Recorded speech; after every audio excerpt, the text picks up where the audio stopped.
Welcome, indie game adventurers, to the Indie Game Lunch Hour, the best dang game development podcast on the planet.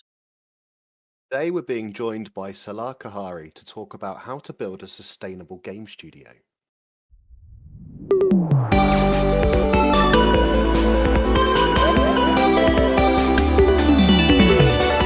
The Indie Game Lunch Hour. Thanks for dancing with us, Salaar. In our live medical podcast, we give game listeners the chance to hear real stories of game development from real indie developers, as well as directly ask them questions about their areas of expertise in the second half of each episode.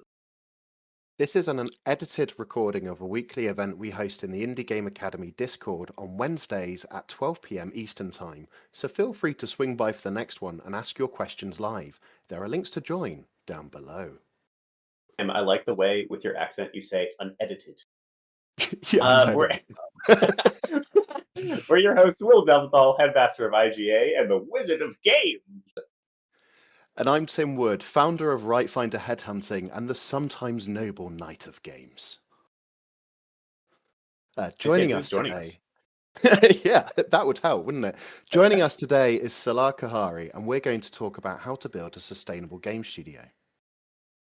Salaar is the founder and co-founder, I should say, of Cage Studios.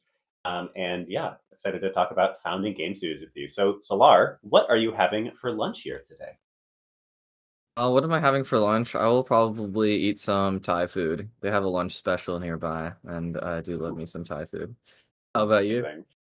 That's a great question. So I'm on the. Are you locked in there in that bathroom, or? I can't come out. I am over in California this week for a wedding, and there's no quiet place in the house because there's babies in the house, of course. So everyone who is either watching the stream or listening after the fact, I'm indeed in a bathroom. There's towels behind me to prove it. I figured you guys didn't want the toilet behind me. That might throw off the game. So I'm not sure what I'm going to eat. Something. I don't know. Nice. What about you, Tim? Well, it's about 5 p.m. for me here today, but for lunch, I went with a good old-fashioned sausage sandwich because I have the culinary expertise of a 5-year-old, and it was delicious. My partner and I like to talk about how all we ever eat is some form of pasta with vegetables in it. That's like we make every single night. So I feel you on the culinary skill front. I make games, not food. Awesome. Well, Salaar, thank you for being here. It's a pleasure to have you on the show. Absolutely. So Salaar has been active in our community for a bit. We've had him into a couple of events, including our community showcase nights, which actually we have one coming up. So in fact, I'll drop the link down below for anyone who wants to come and play some indie games with us. We do them once a month, first Thursday of the month. You are welcome to show your game in any stage of development. And I happened to play one of Salaar's games and was very impressed by his game and his experience. And as a result, asked if he wanted to come on this show. When we asked Salaar what topic to talk about, Salaar wanted to talk about indie co-founding. And so we came up with how to build a sustainable game studio. Absolutely a topic that this community cares deeply about. So Salaar, I'd love to hear the origin story. How did you get to where you are today? And where are you today, for that matter? Yeah, it's been a long road. I actually started making video games when I was about 8 years old. I used to play Flash games on my computer as a kid, and then my dad got me this book that was like how to make Flash games for dummies, because he's like, if you're gonna sit around playing Flash games all day, at least like make something of it. And so I started making these like stick-figure games. I posted them on Newgrounds, and I didn't notice until years later that one of them got like 20,000 plays and like 11 pages of comments. And they were everybody 1 star, like hating on the game. It was like an 8-year-old made it, you know? But they're like, this looks like an 8-year-old made it. They're like, I don't know. Some of them were really funny. There's like, I've had more fun in class, like, you know, that kind of stuff. And but I continued making games. I just thought it was so fun to like, even more fun than playing games for my whole life. I thought like making games is like where it's at, because the possibilities are endless. Like imagine your dream game of like anything, you could do it whatever you want, exactly what you wanted to do, and then just make it yourself. You know, you can make anything. The possibilities are actually infinite. And then so then in like middle school, high school, I started getting into like 3D games using Blender's game engine, which doesn't exist anymore, but Blender used to have a game engine. And the beauty of that was that you could like plug in these logic bricks, which is kind of like Unreal Engine's blueprints or Unity's logic brick system or something. So that like allowed me to like write a lot less code and kind of make a game using a lot of drag and drop nodes. And I was like, 3D modeling and animating and doing all this stuff, making the website materials and stuff. Like I would post them on my own website rather than, in addition to Newgrounds and stuff. And then in high school, in ninth grade, I met this other gentleman, Gabriel, who had been kind of making like D&D type games, card games and stuff since they were a kid. But they had never dabbled in the computer games system. Yeah, so he was like a designer naturally since he was a kid, and I was like more interested in just like making something that you could like play. So my games varied in how fun they were. His games were fun, but no one could play them because they were at his house and in these cards. So we teamed up and started making games together. The very first day that we hung out on Gabriel's birthday, I invited him over to start making games with me. And yeah, that year we came up with Cage Studios when we were freshmen in high school, and it meant nothing. And over the years, Cage Studios has meant more and more. In college, we officially founded an LLC to make our first game, which is an open world RPG with 25 islands to explore. And as you know, people like to make their dream games with way too big of a scope. That's So never we did happened in the exactly history of game that. dev. Yeah, multiple endings. Like you got a bunch of companions following you. You had a whole army of pirates, and you name it. Um, it was a lot of fun. It took us 2.5 years, which is not very common for people to do that long of a project in college. Usually, people spend a few months on a project. And it got the attention of a certain game studio. Throughout college I was applying for game studios, but I had not known anybody in the game industry. I didn't know what the game industry was. I just vaguely heard, oh, people actually make games for money. I never thought that was going to be my career. I just did it for fun because it was like a hobby of mine. And then once I realized, oh wait, there is people making money making video games, I started applying to dozens of studios every year. I got one interview, which was my senior year of college, to do at Sony Santa Monica, working on the God of War games. And I did the interview. I got most of the questions wrong, but I explained why, why I got it wrong. I explained that I understood the correct answer, and then I cried afterwards because I thought I blew my only shot to get into the game industry. Um, but it worked out. They hired me as an intern, and then I got hired. Then I went back to finish my master's. I did it like extra 6 months of school to like get a computer graphics master's, and then got to Sony full time, 5 years there. I was a gameplay engineer. I worked on Ragnarok and an unannounced project, but the whole time I was still making indie games with Gabriel.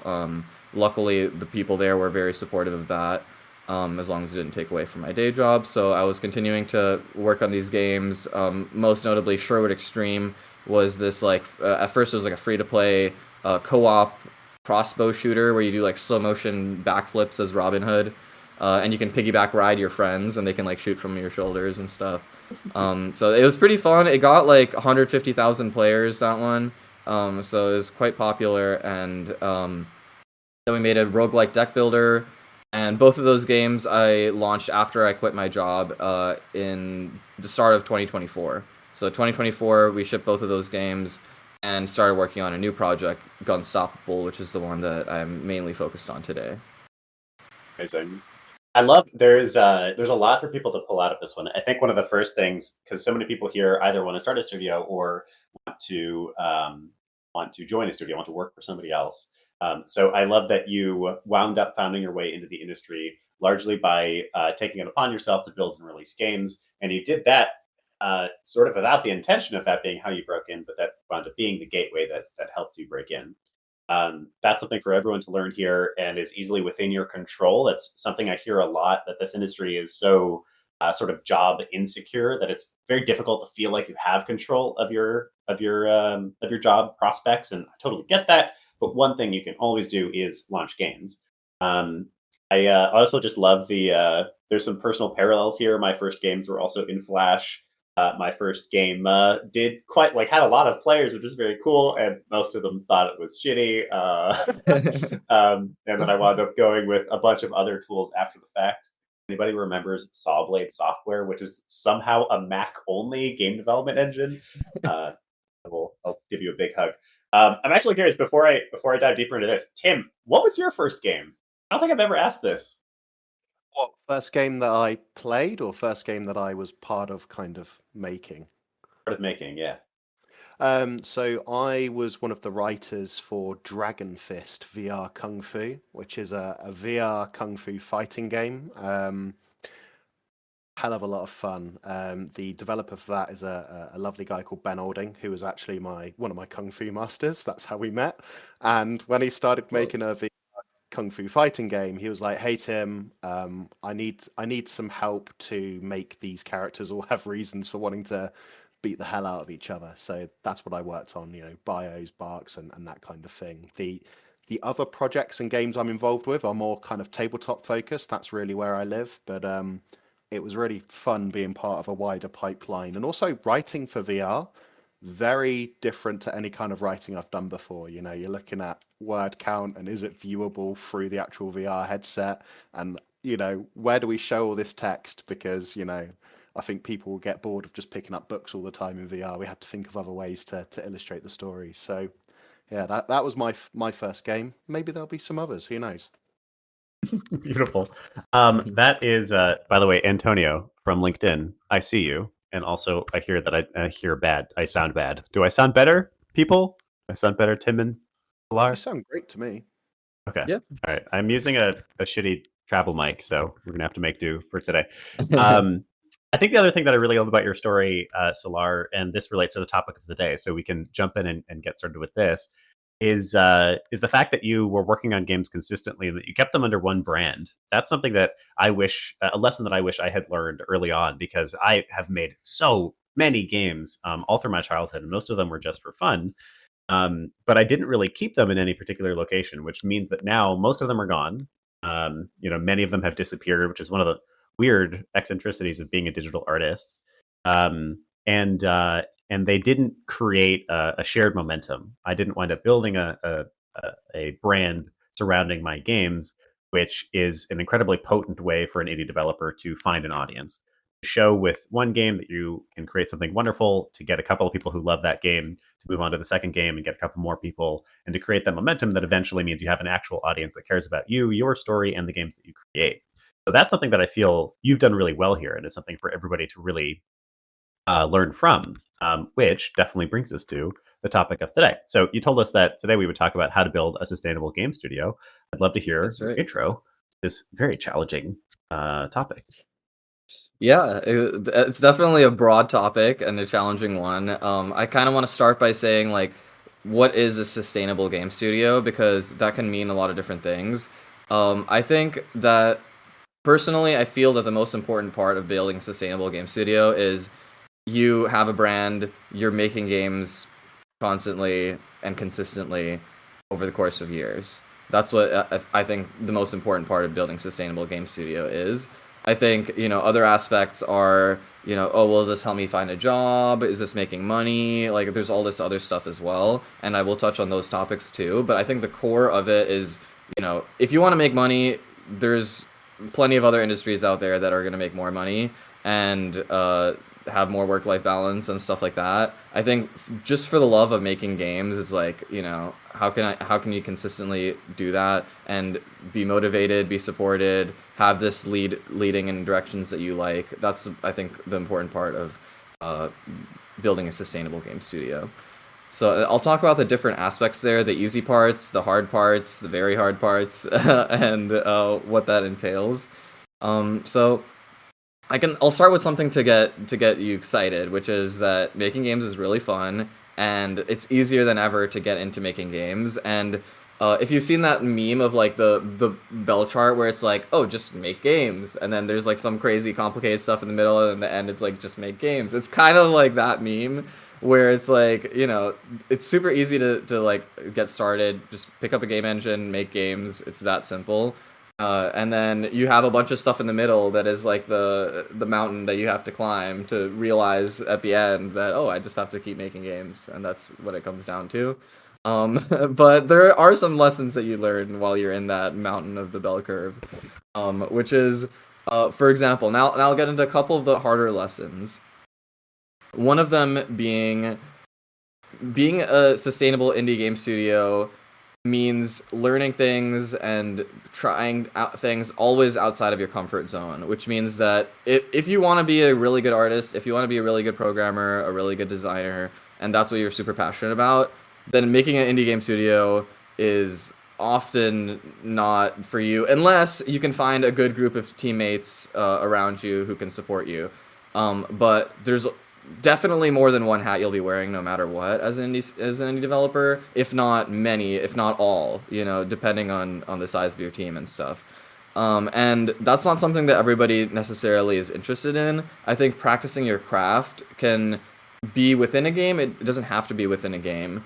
So that's something to keep in mind for like the whole indie studio thing. And I particularly enjoy learning all these new things. I think I have my favorites, I have my least favorites, and I still kind of try to do everything. I do have my co-founder, and having a partner or a team is one of the most motivating things you can do to keep yourself accountable in making games in the long term. I think it's almost impossible to keep it sustainable with as a solo developer, unless you're well integrated into a community where you can consistently share your updates and get feedback and stuff like that. Then I think it could be doable. But on your own in isolation, it's super easy for you to be like, oh, I have other things going on, I have work, I have this or that, and not actually hold yourself accountable. But you I really enjoy gameplay engineering, which I didn't even know what it was when I applied for the job. But I think that kind of subject of like implementing the mechanics is the most fun for me.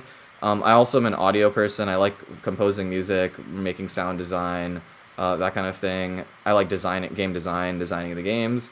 But then there's stuff like finance, which is kind of boring. There's art, which I'm interested in, but I have very little skill in art and often require help. My co-founder covers some of my weaknesses. He's an extremely talented technical artist, and has like more artistic, creative brain, and I have kind of more technical background, so we have a good synergy. And another thing is the finance part of it, which is I'm so surprised how little I hear anybody talking about the finances behind Indie Game Studio, and what really it comes down to is how much money am I spending each month. Like, in order for you to do your business just look at your own personal finances. That's what it starts from. How much money am I spending each month? How much money am I making each month? Or rather, how much money am I saving each month? And then you can see, okay, if I work for 3 years, I will have saved up 3 months of living expenses. That would give me 3 months, theoretically, if I wanted to work on a game, to work on that game. And because I've been full-time now for almost 2 years, I was doing this math since college. I just was always interested in the financial freedom, and being able to make my own games was always kind of like my dream. Even though I was working at this dream game studio, I was still thinking in the back of my head, like, okay, I'm saving up this much. Oh, I'll get a bonus if this game comes out. That'll bring me this many months of time. Like, all the savings I was earning was in terms of months. And that's what the way that I was thinking about it. And that means, as far as financial literacy basics, it's like, look at your bank account every month. That is something that very few people do, and is extremely important. Look at your bank account every month, go through your expenses, just see if there's anything that is like, oh wait, I'm being billed for this subscription service I don't use, or I'm paying car insurance for a car that I sold 2 years ago. Like, that kind of stuff happens. I've seen it happen. I've even seen someone like, oh, I'm putting 30% of my income into my 401k. Like, you're supposed to put 3%. Someone was putting 30%. There's like these kinds of things that like, you want to keep checking on that, making sure everything looks normal, and then like saving money. And I usually say once you've saved a couple months of money, then like put it into some investments, or like a high yield savings account gives you a bunch of interest on that money. So learn some financial basics. I took a mind-numbingly boring internship personally in the finance world in college, which was, again, the only person who gave me an interview. But out of that, I took those lessons of, okay, there's money to be made here. I would never want to work in this industry, but for my own personal finances, if I can be smart about it, it can buy me more time to work on my indie games. So that's an underrated part of having a sustainable game studio, and then doing the hard part of learning these extra skills that you might need. But then the easy part is, work with the team, you have fun with it, hold yourself accountable by just having fun with the things that you're doing.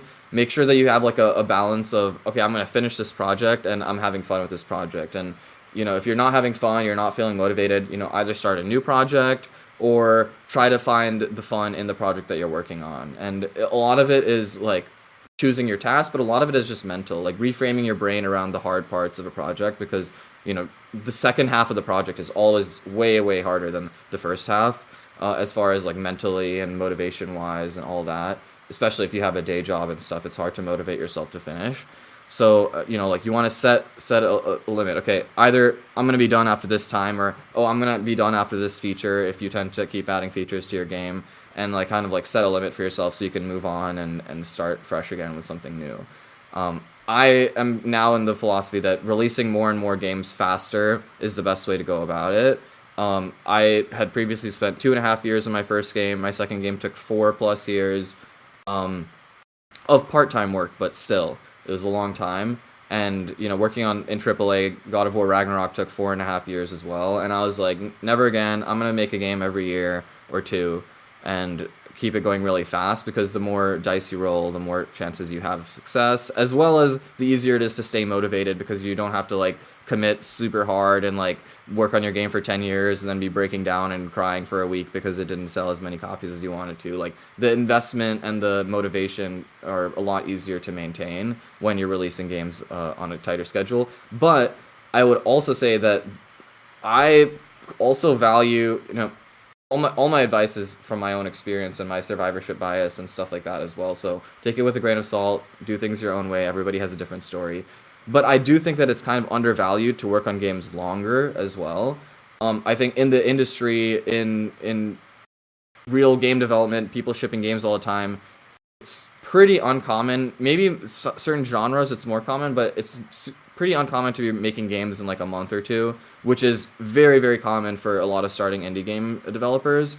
And I think that it can be really fun to be able to make a bigger game, as well as like having to go back to the designs, the code, the whatever you created at the start, and revisit that and be like, what idiot made this? Oh wait, it was me. Like, that kind of realization is such a common one in game development. And then like reworking those old things you made so long ago, and the designs, the code, whatever it is, into something new, as you're developing, getting a clear vision of the project.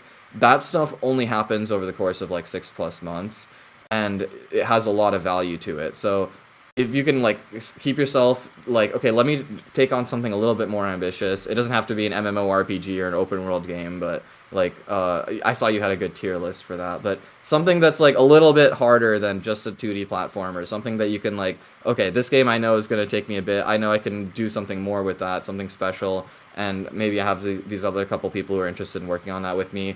Set weekly goals for yourself. Okay, this week I'm going to do this week I'm going to do that. Hold yourself accountable to how many hours, even if it's just like 5 hours a week because you have a full-time job. That's enough. That's consistent progress is better than no progress, or is better than doing a ton of progress one week and then burning yourself out. So make consistent progress towards a bigger goal and try to release a bigger game, I think, is also underrated. So there's a sweet spot in there of like how long you want to spend on a single game. That's a lot of the lessons that I've learned in the process. I'm sure I will come up with some more as these questions are sparking my memory. I love it, and I love that you've had Cage Studios kind of from your very start in games, and it's grown and adapted and evolved with you. One question I do have.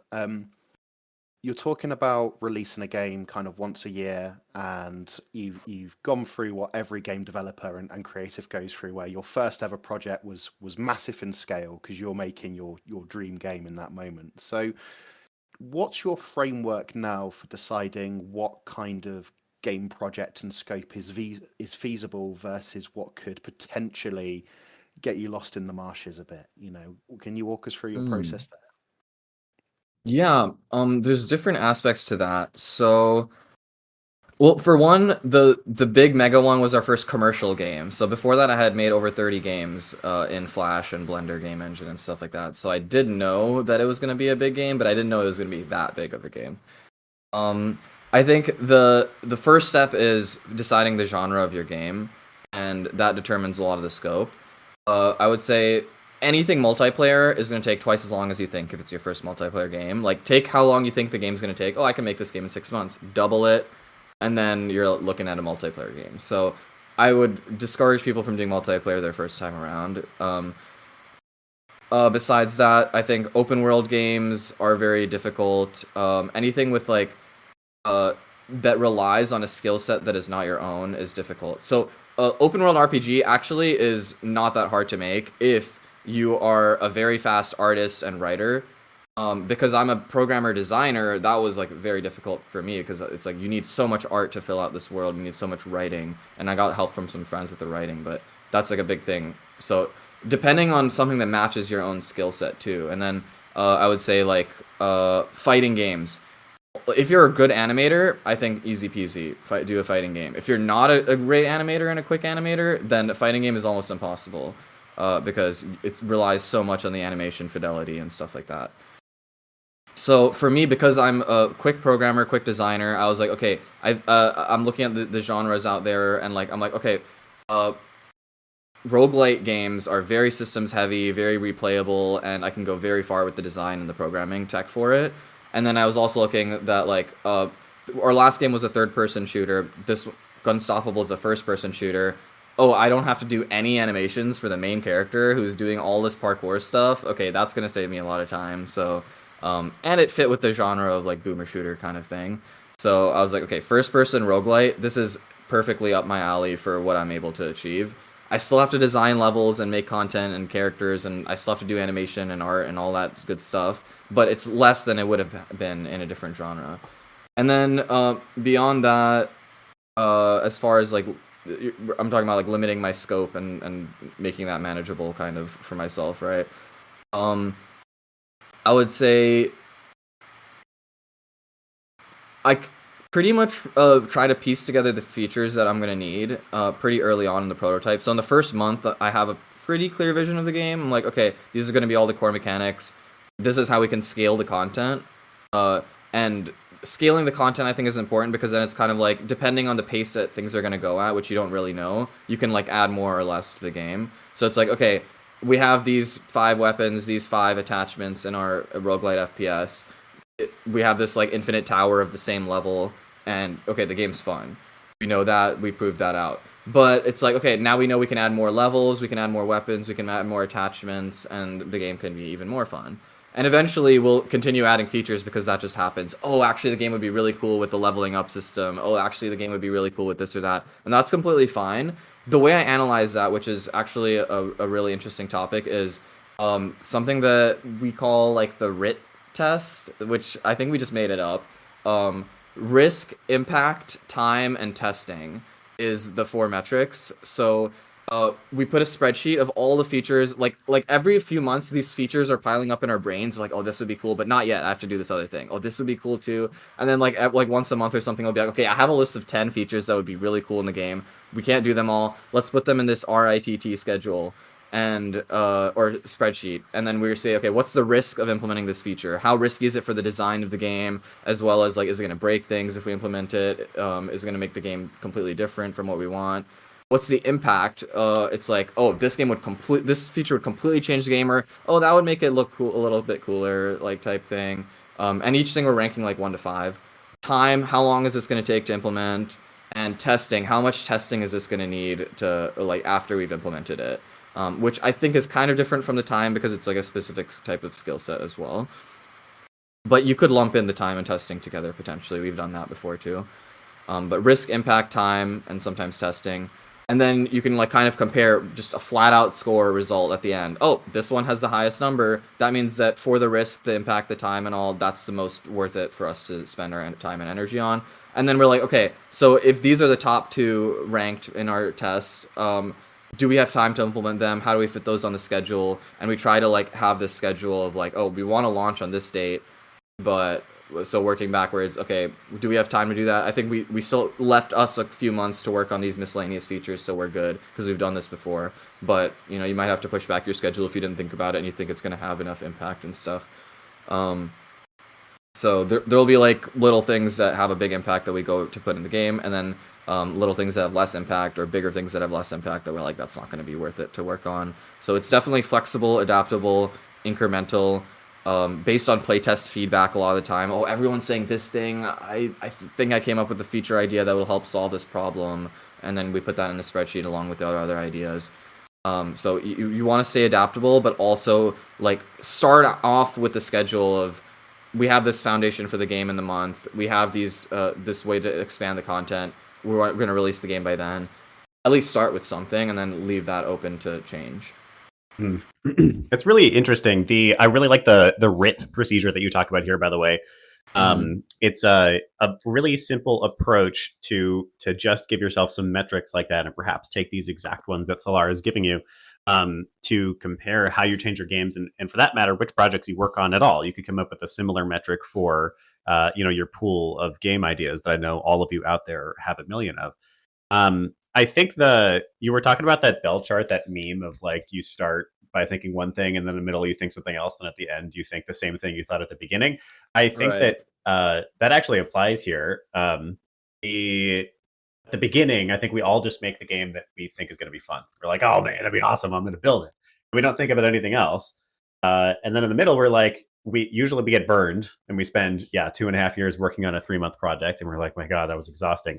Okay, this time I'm going to pay attention to scope, and I'm going to pay attention to a real target audience, and I'm going to pay attention to like the meta of which games are doing well. And then I feel like I have just descended from that bell curve these days, and I'm more like, I'm just going to make something fun. And I think that there's a happy medium where you need to build features, and for that matter, entire games that are reasonable for your team to put together in a reasonable amount of time. Definitely set yourself real time boxes, both for entire games and for your features. So if we're going to take some time, I agree, for instance, that you need to stay adaptable. So if the audience keeps complaining about X, then you need an answer for X if you expect your game to be wonderful for that audience. But I also agree that one of the easiest, most straightforward killers for junior devs is that they get sucked into just adding anything that they think is going to be cool to the game. So I think that that meme is maybe a bit of a lie, but it's more like the fun is the objective. We're here to make wonderful things. We just need to be realistic about how much time we're giving to these things that we think are wonderful, and like strategic about them, as you're suggesting with this RIT format. Yes, there's a million things that we could add to the game that would be fun, but that's one of the wonderful things about creation. There are infinite solutions to every problem. And so which 1, 2, 3 things are realistic for us to fit into our agreed upon time box that will maximize, the time we spend on them? Yeah, Tim, do you have I any? think Yeah. one more thing about that is that what's really important about that too is if you're working with a team, like I like to think of these things in my head and be like, oh, this one would be the coolest. Yeah, let's do that one. And then I'll like try to convince, like before we had this issue where it's like I try to convince Gabriel and be like, no, just trust me. I thought about it. Just trust me, But if you're working with a team, just trust me is usually not enough, or it's not motivating. So having this RITT thing, you can point to something, a number, and be like, this is why we're working on this feature because this number said so, and it helps your team get on the same page a lot more easily. And about what you said about the like, I would like look at, and this time I'm going to make a smaller scope. This time I'm going to do this or that. I got this really interesting advice from Rami Ismail, who's also like an indie game dev guru, which is he told me, don't anchor yourself to the failures of your previous game. For example, like in our case, we were making Sherwood Extreme, and we're like, oh, the levels were such a pain. We ended up making a level designer and a level editor and stuff, but it was like so much. Next game, we're gonna just make it one level and have it be like changing level or whatever. And he's like, okay, interesting, but are you doing that because you think that's gonna make the game more fun, or are you doing that because that was a thing that you just didn't like doing in your last game? Because you don't want to just change your game based on what you didn't enjoy doing or what failed in your last game. That's not how you can continue to come up with brilliant game ideas. You know what? I need to take over for one hot second. So maybe I shouldn't say names. I worked on a Sims competitor where a huge part of our North Star was do things that the Sims didn't do, or the opposite, do things because The Sims did these things poorly, like, do the opposite of them. Mm-hmm. And the game didn't launch. It wound up being like that North Star is not a real North Star. That North Star is like doing something just to be contrarian or something like that. Mm-hmm. And by the way, this RIT framework is great for having a little of that analytical comparison, but having some qualitative design language. So here's what we're trying to create is extremely powerful for these moments too. If you all agree you're trying to make like a dark, depressing game, like you've agreed that's the theme. This game is about being dark and depressing. And it's really easy to compare features as well, because like, well, why would we do that feature? That sounds way too fun. We're trying to make a game that just makes people sad, man. Let's do this. Always instead. have your pillars set in the beginning so that you can also refer to those as far as do they fit the theme of the game, the pillars. 100%. I also need to give you all a little bit of a joke. Joseph from LinkedIn says, "Risk, impact, time, and testing?" ? As a QA, I want that on a T-shirt. You should start selling those somewhere. Start blog rules is hired. writ. The rules is writ. Hey, Gotta Tim, you start have follow up making to that? Yeah. Yeah, so this is kind of delving more into your process now, and thank you for walking us through the kind of your framework on decision making. But you've Sure. obviously had exposure to huge, large scale production in your time at Santa Monica. Are there any practices from AAA game development that you actively avoid, and which ones do you intentionally kind of embody into your game development process? That's a good question. I would say let me start with the ones that I have adopted, and then maybe that'll process of elimination me to the ones that I have let behind. I think Sure. production, Santa Monica Studio is actually one of the better studios when it came to production practices, and I learned a lot about being a good producer. I actually my sister was interested in being a producer, so I was like teaching her, oh, this is how you use Jira, this is how you do timelining and road mapping and do the RIT assessment of things. And she went on to be a producer at like Call of Duty and these like AAA studios and stuff after that, and left me in the dust. But I think that like the production practices were hugely important for like the scoping and figuring out the time estimates and holding ourselves accountable to schedules and checking in, stand-ups, all that kind of stuff. That was something that was really important to take away. Obviously, my skills were getting better in different areas, working with all these different types of people. I think the hierarchy is something that I definitely left behind, and if I had a bigger team, I would have still left it behind. I think that as much as I super loved having these amazing mentors and leads, and I have nothing bad to say about Santa Monica Studio, for the record, amazing place. I think that for our team, our studio, having to get ideas approved by other people was just like not great for motivation or our efficiency and speed and stuff. Like we give each other permission, me and Gabriel, like, oh, if you have a cool idea and you want to spend time working on it, do that. Like just go for it. Whereas like in a AAA studio, when you're in the middle of production, you're not going to be prototyping a new feature and being like, hey boss, check this out. Like that doesn't really happen as much. But we give ourselves permission to do that. Oh, if I just want to add a jetpack thing to this, I came up with a cool boss fight, I'm just going to do that today. Like we give ourselves permission to be like more flexible and adaptable, and just on a daily basis do something. Gabriel many times will be like, oh, I'm sorry I didn't work on Gunstoppable the past 2 days, I just made a new game. And will never be mad about that. I'm always going to be like, oh, that's sick. Like we want to keep making games really quickly. You prototyped a new game. That's awesome. Show me what it is. I'll be excited about it too. But we still need to get this stuff done for Gunstoppable. We have this milestone coming up. But as long as you get that stuff done, feel free to continue working on your new game. So he's made several game prototypes since we started Gunstoppable. I've also made a game prototype since we started Gunstoppable. So kind of like, we have the schedule, we have these goals. But, as long as you're getting the stuff done that you need to get done, go outside of that, prototype some new stuff, make some new games, whatever you want. And I think that's a big part of what's different. I think that's really interesting that you say that. So I have a little not a counterpoint, an agreeing point. There was, when I was working at InView, and this has happened to be a number of times, somebody went off script, like went outside of the bounds of the GDD, what was defined inside the game design doc, and added a different feature that they just wanted to add. Which, if you're a project manager, that probably makes you clench up and you're like now sweating, and you would be infuriated at that person.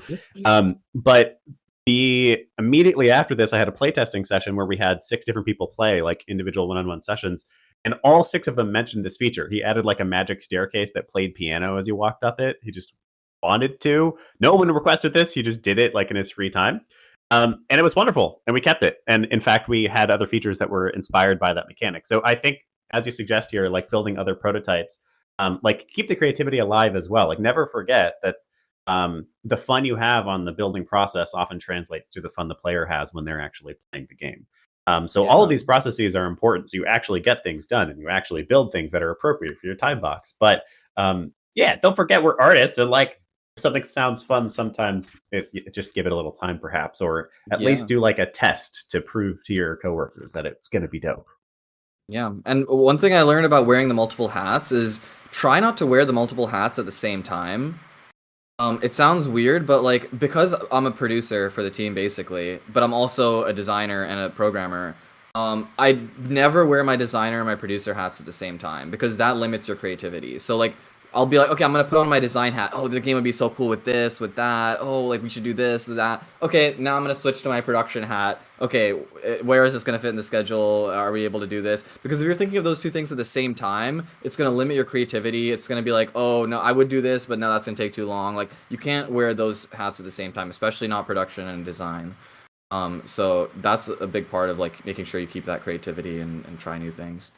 That's a wonderful, simple note for everybody. Absolutely. Yeah. Project management and designers, I find that those two, for some reason, often wind up being the same person on small teams, but they're like completely contrary roles. It's two sides of the yin yang. It's one person who says, wouldn't this be cool? And another person who says, we don't have time for that. Yeah. That's your two jobs. You gotta Jekyll and Hyde yourself. Like for sure. So I want to summarize some of my favorite lessons from here. So number one, finances, people. Get your financial competency under your feet. Hugely important for any business, and so of course for an indie game business. I understand that it's not the most fun and it's a little stressful, but just start by budgeting your budgeting your finances. Period. Seeing how much money you can set aside for your indie dev, and being a little bit more financially literate. Like easiest even thing, if you're not budgeting, look at your bank once a month and see where your money is going. Just make sure you know that. Super easy place to start. Takes a couple of hours out of your life once a month, and you'll be amazed at actually how much that'll add to your life. You will wind up cutting things out you don't need. You'll wind up making more money as you like just track the money more. Hugely valuable. Project management in general, make sure you set actual time boxes and stick to them while trying to keep yourself a window for flexibility, creativity, and just fun that's unscheduled. And then do your RITs, do an actual assessment of what you feel will add the most wonder to the game, or what project will be the most wonderful. And while you do all of that, I think it's still important you do the typical stuff, identify real audiences that you think will love your games, talk to audience members as much as possible, play test often, set your gameplay pillars. But these are some fantastic tips that I feel like we can take away from Salaar. I want to make sure we have a couple of minutes here for our community questions. So Tim, would you like to take us into that segment? Absolutely. So we have a question from Alec. Salaar, do you have any hot takes on visual scripting for those with zero coding experience? I think visual scripting is definitely an easier way of getting into coding. It's much more like understandable, because in coding you have to be like, oh, what do I type? I need to type something. I'll Google it. I'll use AI, whatever. But in visual scripting, you right click and you can see all the functions that you're doing categorized into different categories. And you can type in like math, and then like, oh, boom, all the math functions just show up and it's listed out for you. So like seeing that like in your menu, I think is a big bonus of it. You still need to know like, your computer science fundamentals of like, if statements and loops and stuff like that, functions. But it makes it easier for you in like the actual implementation of seeing that. Beyond that, I mean, it's just look up some YouTube videos for the engine that you're using and figure that out that way. There's tons of resources online for any specific topic. I highly recommend looking through the GDC vault on YouTube or any YouTube talks, and I also recommend finding mentors who are similar to your level, maybe a bit higher, that can like help guide you towards where you want to be. My hot take on visual scripting is that it's stupid easy and all of you can do it and stop being scared of it. I was scared of it for so long and like I feel like I did one tutorial and I was like, oh, just try it. Yeah. Oh, can I leave that that like to do exercise in the chat? Is that now? Yeah. I wanted to just like leave it up to people. One thing I like to do as like being a big open brain, you know, try to envision where my future is. Introduce yourself in the chat, but introduce yourself as like your dream job, and like, but say that that's you. Like, oh, hey, I'm Salaar, and I'm the game director of this big AAA studio. Blah blah blah. Like, you know, just make it up, and but introduce yourself as that position. That it's kind of like manifesting what you want to become. Sorry, we're quiet. I'm doing it right now. Maybe here, I'll give you a question while people answer that. So this is a wonderful little exercise. I love this, Salaar. For those who are listening after the fact or who are here live with us, spend a moment to introduce yourself as the job that you want. What is the title that you want? Perhaps this is something you can also post to LinkedIn and you can tag us there. We'd be excited to see it. Maybe I have a question that I thought of earlier because I'm always curious about this. What is the ideal length of time box for an indie game? You talk about doing them quickly. What do you set yourself as a typical time box? I'm still figuring it out. I'm getting closer and closer to figuring it out, but still not quite there. I would right now where I'm at is, especially because I'm full time, I'm saying 2 years is the absolute max cutoff. If I was doing part time, I would say 4 years is the absolute max cutoff. But then I'd also look at the other end and say, what is a minimum? And I think spending like I think that spending 3 months on a game is kind of the minimum I would do these days. Which means like 1 month to validate your idea, see if it's good. Second month in full production to like get the game done. Third month to like test it and polish it and do playtest feedback a ton and make sure the game is fun. So I would say doing a game in less than 3 months, there's obviously game jams and other things, but if you really want a solid product that's going to be good, I would leave yourself 3 months for pre-production, production, post-production as the minimum. So somewhere between 3 months to 4 years, depending on the type of game, the size of your team, whether you're doing it full-time or part-time, and all that good stuff. Yeah, I think it is always a tough question, and I think that's a very wide amount of time. I think it comes down to the game and it comes down to what you can actually build. Whatever you build, so there's so many different aspects that come into game development and whether or not a game will succeed. A prerequisite though is that the game is wonderful. It's fun, interesting, giving the player something new. So however much time you need to make the game wonderful is your base, because there are different types of games that will take different amounts of time to be wonderful. On our last episode of the podcast, we had Joe Baxter Webb on the show, who's the guy who runs Indie Game Clinic. And he gave me a new perspective on scope that I really love, which is that scope is not a measurement of the amount of work. Scope is the measurement of like the complexity of the fun, of the specificity of the fun. How small can this still be and be wonderful? So on our own 3 Foundry games right now, for instance, the game that has been doing the best is our game, The Box is Alive, which is a sort of awkward physics-based platformer. And that game's actual scope of fun is tiny. It's just rolling a box around is fun. Versus another one of our games, The Daughter of the Rift, is a deck builder, and so the scope of fun is much higher. There's a lot more systems that get involved in making the game actually fun. So yeah, figure out what is the smallest denominator to make the game wonderful, and then figure out a timeline that's realistic to build that, and then stick to that timeline as best as you possibly can. So I'd say the sweet spot is a year if you want a short answer, which means like if you say I'm gonna work on this game for a month, it ends up being 2-3 months. Similarly, say like okay, I'm gonna make this game for 6 months, and it'll end up being a year, and like I'd say that's a good time. That's good. Tim, you have any other questions here, or any other community questions you want to jump on? Let me see, which community questions have we not covered? Here's one for you from Alec again. What motivates you to finish under arbitrary deadlines? Oh, what helps me finish under arbitrary deadlines? Having a co-founder to hold ourselves accountable. I think it helps because if I'm feeling unmotivated one week, maybe he'll come up with something cool and show me, oh, check out this cool thing I made. That'll remotivate me and spark something back in me to make something cool myself. Um, having key milestones along the way, like having I want to make a game in a year that's not enough. It's got to be like, okay, in the first 2 weeks, I'm gonna have something that I can play. In the first month, I'm gonna have a fully something that is fun. Validate that the game is fun. I'd say 1 month is always the plan for me now. Is like in 1 month, if the game is not fun, then I stop. And having these kind of like deadlines will make you like kind of more motivated because it's not like some big looming thing in the distance, but something very concrete, week to week or maybe 2 weeks. And the hardest deadlines for me to hold myself to are the things that I don't want to do. Probably my least favorite part is making a trailer. It's incredibly complex and difficult and takes so much time, especially if you're making a first-person shooter. Capturing footage for that is not easy. So that stuff I end up procrastinating quite a bit, and I have to like just get pep talks from my co-founder. Like I'm like, hey, hype me up to make this trailer, like or whatever. Like help me out, hype me up, whatever we can do.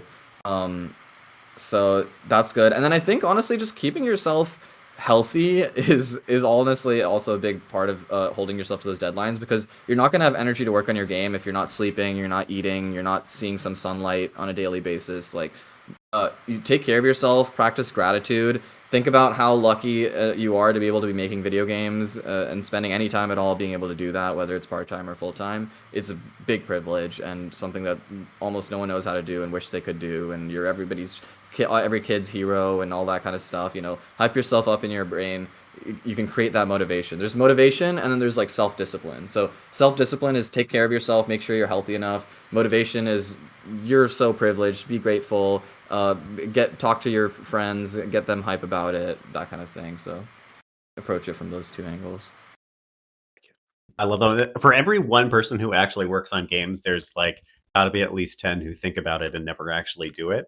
So simply the act of pursuing it, even if you never make a dime or you never finish a game, although the second one there is absolutely within your control. That's why we set time boxes. Just build the freaking game and get it out. Even if you don't do either, you still are fulfilling the dreams of so many people who never actually try it. So all of you right now making games, all of you are absolutely a privileged few, and how wonderful it is that we get to make games. Don't forget it. I know we all want to make money and become the next Stardew Valley creator, but what you're already doing is pretty damn cool. Don't forget that. Whenever people say they're an aspiring game developer, I'm like, have you touched a game engine before? Yes, you're a game developer. Congratulations, you've graduated. Wow. Tim, should we start wrapping up, you think? I think so. All right. That means it is going to wrap us up for the day. But before we go, we like to do two different things here. I've lost the script, Willem. It's the extra credit, Tim. Do you have any extra credit for everyone to do here today, Salaar? Yes, I do. I have some homework for the class. Here is the homework. Find one person who holds a title that you'd be interested in having in the next 5 years and message them on LinkedIn or on Discord or something. If you're interested in starting a studio or being a gameplay engineer, you can message me. But find somebody. I think having a mentor is also a huge part of staying motivated and inspired.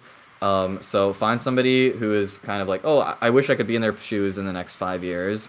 Message them and just don't ask for anything. Just say, oh, hey, I admired your work. I'm hoping to get into a similar position. And then if they reply, then you can maybe ask them a single question or something about oh, would you want to chat on a call, or I was wondering if what you thought of my portfolio, or just one single question. But start with one person, reach out to them, and hopefully that can become a pattern of reaching out to more people in the future. Absolutely. So to repeat that, your extra credit is to find someone who inspires you or who could potentially be a mentor and just send them a nice friendly message and see what it leads to. One thing on LinkedIn, if you're using that to connect with people and you don't have LinkedIn Premium, I think they've stopped letting you personalize your invites now. So you could just send a connect. Entirely? I think you get Yeah, one a so, day, or you, if you I'm not get like mistaken. 1 to 5 or something like Oh. that. It's Yeah, completely, but let's do completely one. different. You still get one. So if you've got your one still for the week, use that. If not, maybe you could drop a comment on a post and, build things up that way. Willem, I think it's you next. Oh, yes. Amazing. Yeah, before we go, that is one, actually, before I move on, that is one that all of you should absolutely be doing. It is amazing how much a mentor can mean in your life, and it's amazing how unexpected I feel like most of my mentors were. So it's a great place to start to just begin talking, and hopefully that turns into something. And as Salaar suggested here, that doesn't mean reach out and go, "Hi, can you be my mentor?" That means just like, "Hey, introduce yourself, begin the conversation." And start asking intelligent questions. Something I Everyone's a always human encourage. being. It's not nothing scary about it. We're all game devs. We're dorks. We like playing games, and we like talking about games, and we like making games. One of my favorite things to suggest to my students is to think about what they're getting out of this relationship. And for a lot of mentors, the main thing they're getting out of it is like a smart, interesting person who is excited and listening to what they have to say and asking intelligent questions. Like that's valuable to a mentor because it's fun and feels good. All right. Before we go, Salaar, do you have anything you'd like to promote or any last words of wisdom to give us? Keep doing what you're doing. You are doing amazing, and you are very lucky to be in the situation where you can make video games, and you are a game developer. And Wishlist Gunstoppable, which is my new game. Hell yeah. I've dropped the Gunstoppable links in the chat, and we will also include it down below for folks if they are listening to the podcast recording after the fact. Support your local indies. We need it desperately in these dark and trying times. So please check out Gunstoppable. Maybe I can hire people if we get enough wish lists. There you go. That's the right way. Make your own opportunities. Gunstoppable. Well, thanks so much for joining us today, Salaar. It's been a really fun chat and very Thank you for insightful. having me. And thank you at home who have asked your own questions and for listening to us all talk about various things. Absolutely. It's always such a pleasure to run this podcast. And I feel, if we're talking about being privileged to be game developers, I feel privileged to be able to have this show and run this community. It's amazing to just hang out with all of you. So thank you for giving me this time. And thank you for, of course, being in this episode, Salaar. And to those who asked questions, thanks for being work, here. both of you. Yes. Oh, thank you. We will be here again next week, every single Wednesday at 12 p.m. Eastern Time. So come and join us. There are links to join the Discord down below. You come ask your own questions.